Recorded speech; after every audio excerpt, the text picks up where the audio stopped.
பூஷன்ஜி பழனியப்பன் அவர்கள் எழுதிய ஆன்மீக தகவல்கள்.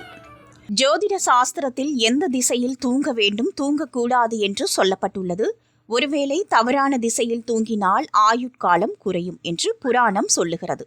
எனவே எந்த திசையில் தலை வைத்து படுக்கக்கூடாது, அது பற்றியில் தெரிந்து கொள்வோம். இந்து மத நூல் மற்றும் வாஸ்து சாஸ்திரங்களில் வடக்கு திசை மரணத்தின் திசையாக கருதப்படுகிறது. இந்த திசையில் தலை வைத்து தூங்கினால் அசுபமாகும். இதனால் எதிர்மறை ஆற்றல் உங்கள் மீது மோசமான விளைவை ஏற்படுத்தும். அது மட்டுமல்லாமல் இந்து மதத்தில் இறந்த நபரின் தலை இந்த திசையில்தான் வைக்க வேண்டும்.